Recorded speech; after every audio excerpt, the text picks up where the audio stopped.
السلام علیکم students, I hope کہ آپ سب لوگ بالکل خیریت سے ہوں گے۔ تو ہم لوگ ترجمۃ القرآن کی سورۃ البقرہ پڑھ رہے تھے، جس کی ہم لوگوں نے پریویس لیکچر میں خصوصیات اور فضیلت، تعارف اور خصوصیات پڑھ چکے ہیں۔ تو آج ہم لوگوں نے اس کی آگے ٹاپک پڑھنا ہے، اس کا مضامین پڑھنا ہے اور اس کی آیت الکرسی کی فضیلت پڑھنی ہے۔ تو سب سے پہلے ہم یہاں سے سٹارٹ کریں گے۔ یہاں لکھا ہے، ہمارے پاس ہیڈنگ ہے آیت الکرسی کی فضیلت، کہ ہماری زندگیوں میں آیت الکرسی کی کیا فضیلت ہے۔ آیت الکرسی قرآن مجید کی بہت فضیلت والی آیت ہے اور تمام آیتوں کی سردار ہے۔ سورۃ البقرہ کی آیت نمبر 255 آیت الکرسی ہے۔ اچھا، آیت الکرسی جو ہے سورۃ البقرہ میں پائی جاتی ہے۔ آیت الکرسی سورۃ البقرہ کی ہی ایک آیت ہے جو کہ آیت نمبر 255 ہے، اور اس آیت کا نیم آیت الکرسی ہے۔ تو آیت الکرسی قرآن مجید کی بہت فضیلت والی آیت ہے۔ یہ نہ صورت ہے نہ کوئی ہے، یہ آیت ہے۔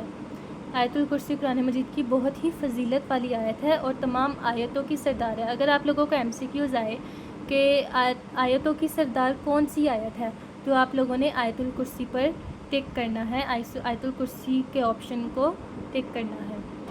اس کے بعد ہم نیکسٹ پیج پر چلتے ہیں، کیونکہ اس کے نیکسٹ پیج پر ہے آیت الکرسی کے بارے میں نبی کریم صلی اللہ علیہ وسلم نے فرمایا، جو شخص ہر فرض نماز کے بعد آیت الکرسی پڑھتا ہے، اسے جنت میں داخل ہونے سے صرف موت ہی روکے رکھتی ہے۔ اچھا، یہ بہت فضیلت والی آیت ہے۔ اس کے بارے میں نبی کریم صلی اللہ علیہ وسلم نے فرمایا، ارشاد فرمایا کہ جس شخص نے ہر فرض نماز کے بعد آیت الکرسی پڑھی، مینس کہ ہر ظہر، فجر، ظہر، عصر، مغرب، عشاء، ہر فرض نماز کے بعد آیت الکرسی پڑھتا ہے، اسے جنت میں جانے سے صرف موت ہی روکے رکھتی ہے۔ مینس کہ جب تک وہ زندہ ہے تب تک تو ہم جنت میں نہیں جا سکتے، لیکن جب انسان جیسے ہی مر جاتا ہے تو آیت الکرسی ہر نماز کے بعد پڑھتا تھا تو اس کو جنت میں داخل ہو جاتا ہے۔ مطلب کہ اس لائن کا مطلب یہ ہے کہ انسان کو جنت میں جانے سے صرف موت ہی روکتی ہے اور کچھ نہیں روک سکتا جنت میں جانے سے، جو شخص ہر فرض نماز کے بعد آیت الکرسی پڑھتا ہے۔ ایک اور جگہ حضرت محمد صلی اللہ علیہ وسلم نے فرمایا، جب تم اپنے بستر پر جانے لگو تو آیت الکرسی پڑھ لیا کرو، صبح تک اللہ تعالیٰ کی طرف سے تمہارے لیے محافظ مقرر رہے گا اور شیطان تمہارے قریب نہیں آ سکے گا۔ یہ اس کے بارے میں حضرت محمد صلی اللہ علیہ وسلم نے اس آیت کے بارے میں اور بتایا کہ جب ہم لوگ سونے سے پہلے جب ہم بستر پر جاتے ہیں تو اس سے پہلے ہم لوگوں کو آیت الکرسی پڑھ لینی چاہیے۔ پھر ساری رات سے لے کر صبح تک ہمارے لیے اللہ تعالیٰ ایک محافظ مقرر کر دیتے ہیں، جس کی وجہ سے ہمارے قریب شیطان نہیں آ سکتا اور ہم لوگوں کو کسی چیز کا خطرہ نہیں ہوتا، کیونکہ ہم آیت الکرسی پڑھتے ہیں تو ہمارے لیے محافظ مقرر کر دیا جاتا ہے، جس کی وجہ سے ہم لوگ کسی بھی خطرے سے بچے رہتے ہیں اور شیطان کے شر سے بھی بچے رہتے ہیں۔ آیت الکرسی میں اللہ تعالیٰ کی وحدانیت یعنی اس کے یکتا ہونے کو بیان کیا گیا ہے۔ اس آیت میں اللہ تعالیٰ کی قدرت اور صفات بھی بیان کی گئی ہیں۔ آیت الکرسی میں اللہ تعالیٰ کی وحدانیت مطلب کہ اللہ تعالیٰ ایک ہے اور اس کے علاوہ اور کوئی پروردگار نہیں ہے، اس کو بیان کیا گیا ہے، اور اس آیت میں اللہ تعالیٰ کی قدرت اور صفات بھی بیان کی گئی ہیں۔ اس آیت میں اللہ تعالیٰ کی قدرت بھی بیان کی گئی ہے۔ اس کے بعد ہم لوگ پڑھیں گے سورۃ البقرہ کا مضامین اور اہم نکات۔ تو اب ہم لوگ اس کا مضامین پڑھتے ہیں۔ سورۃ البقرہ کا مرکزی مضمون ہدایت ہے۔ اگر ہم لوگ کے شارٹ کوشچن میں آ جائے یا MCQs آ جائے کہ سورۃ البقرہ کا مرکزی موضوع کیا ہے یا سورۃ البقرہ کا مرکزی مضمون کیا ہے، تو اس کا معنی ہے کہ سورۃ البقرہ کا مرکزی مضمون ہدایت کے ہیں، اس کے معنی ہدایت کے ہیں۔ آگے آ جاتا ہے سورۃ البقرہ کے بالکل شروع میں ان لوگوں کی صفات بیان کی گئی ہیں جو قرآن مجید سے ہدایت حاصل کرنے کی صلاحیت رکھتے ہیں۔ سورۃ البقرہ کی بالکل شروعات میں کن لوگوں کی صفات بیان کی گئی ہیں؟ جو قرآن مجید سے ہدایت حاصل کرتے ہیں اور اس سے ہدایت حاصل کرنے کی صلاحیت رکھتے ہیں۔ دیکھیں، اللہ تعالیٰ نے صرف وہ لوگ بہت لکی ہوتے ہیں، ہم مسلمان ہیں، ہم بہت خوش قسمت ہیں کہ اللہ تعالیٰ نے ہم لوگوں کو قرآن مجید سے ہدایت حاصل کرنے کی توفیق عطا فرمائی، اور ہم لوگوں کو قرآن مجید سے ہدایت حاصل کرنی چاہیے، اس کا ترجمہ کرنا چاہیے، اس کی تشریح اچھی طرح سے سمجھنی چاہیے۔ پھر اس کے بعد اس صورت میں واضح کیا گیا ہے کہ جس طرح پہلے اللہ تعالیٰ انسانوں کی ہدایت کے لیے انبیاء کرام علیہ السلام کے ذریعے سے کتابیں بھیجتا رہا ہے، اسی طرح اس نے حضرت محمد صلی اللہ علیہ وسلم کو بھی قرآن مجید کے ساتھ مبعوث فرمایا۔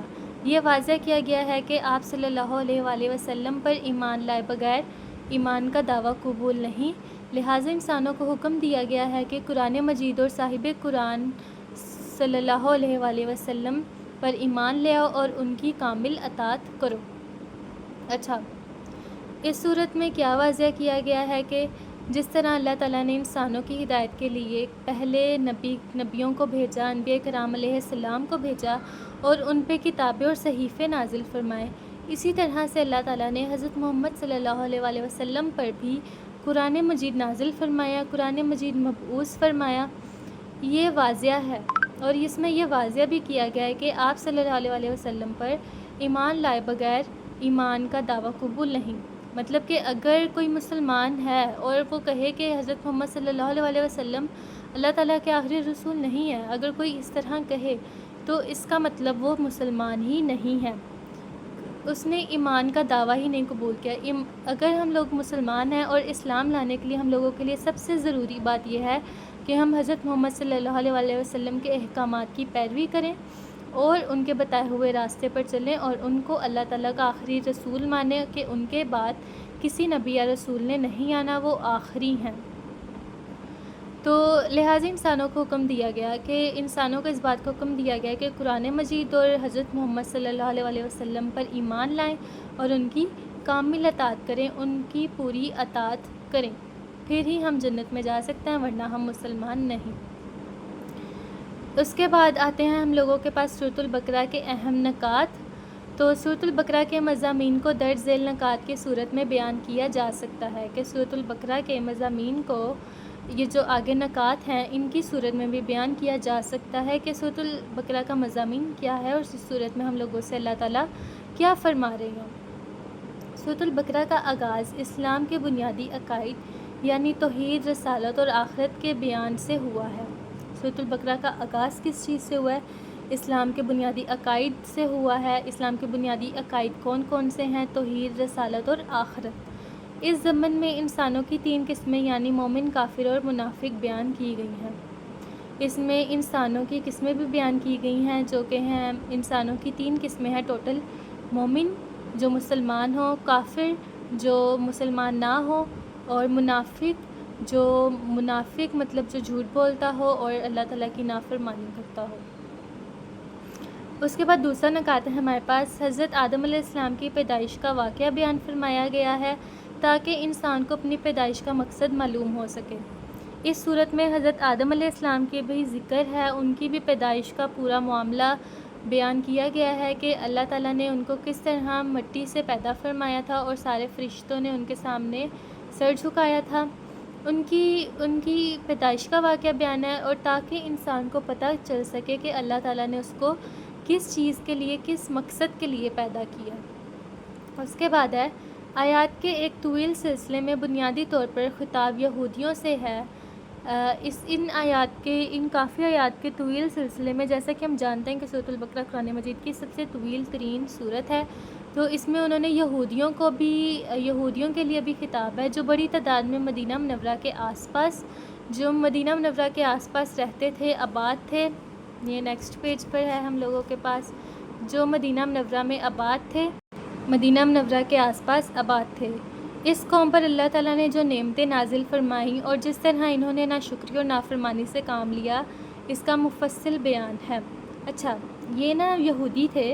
اس صورت کی آیات میں یہودیوں کے بارے میں بھی ذکر ہے کہ ان پر اللہ تعالیٰ نے بہت سی نعمتیں نازل فرمائی تھی، ان لوگوں کو اللہ تعالیٰ نے بہت سی نعمتیں عطا کی تھیں، لیکن ان لوگوں نے پھر بھی اللہ تعالیٰ کی ناشکری کی اور ان کی اللہ تعالیٰ کی نافرمانی کی۔ اس کا بہت تفصیل سے بیان کیا گیا ہے۔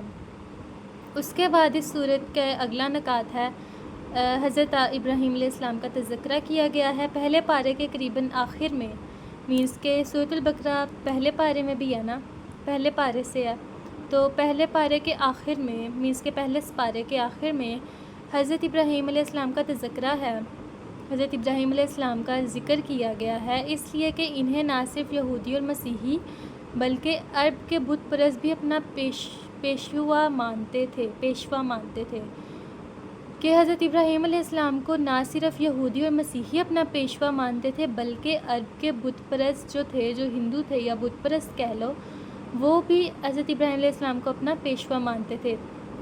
ان سب کو یاد دلایا گیا کہ وہ خالص توحید کے قائل تھے اور انہوں نے کبھی کسی قسم کے شرک کو گوارا نہیں کیا۔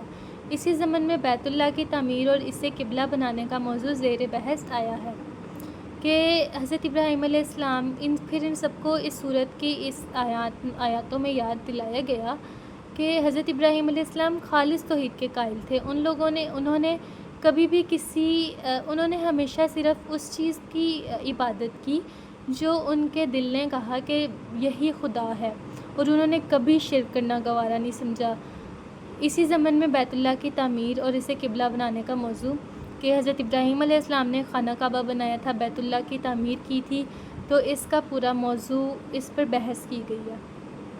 اس کے بعد اگلا نکات ہے، مسلمانوں کی انفرادی اور اجتماعی زندگی سے متعلق بہت سے احکام فرمائے گئے ہیں جن میں عبادات سے لے کر معاشرت، خاندانی امور اور حکمرانی سے متعلق بہت سے مسائل ہیں۔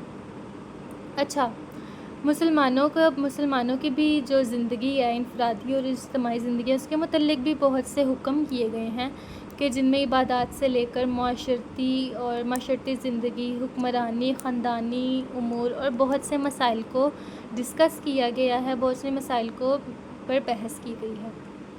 آخری نکات ہے ہم لوگوں کے پاس، سورۃ البقرہ میں جن برائیوں کی سخت مذمت بیان کی گئی ہے ان میں سے ایک سود ہے۔ اچھا، سورۃ البقرہ میں جون سی برائیوں کی بہت سخت مذمت کی گئی ہے، بہت سی سخت مذمت بیان کی گئی ہے، ان میں سے ایک سود ہے۔ یہ بہت بڑی برائی ہے، اور سود بھلا کیا ہے؟ سود کو اللہ تعالیٰ کے خلاف اور حضرت محمد صلی اللہ علیہ وسلم کے خلاف جنگ قرار دیا گیا ہے، نعوذ باللہ، کہ جو لوگ سود سے کام کرتے ہیں نا، جو لوگ سود کرتے ہیں، ان کو اللہ تعالیٰ نے یہ کہا ہے کہ ان کو اللہ تعالیٰ اور حضرت محمد صلی اللہ علیہ وسلم کے ساتھ جنگ قرار دیا گیا ہے۔ اس لیے سود اتنی بری چیز ہے کہ اس سے ہمیں دور ہی رہنا چاہیے۔ سود ایک ایسی معاشرتی برائی ہے جس کی وجہ سے معاشرہ غربت، سستی فضول خرچی اور تنگ دلی کا شکار ہو جاتا ہے۔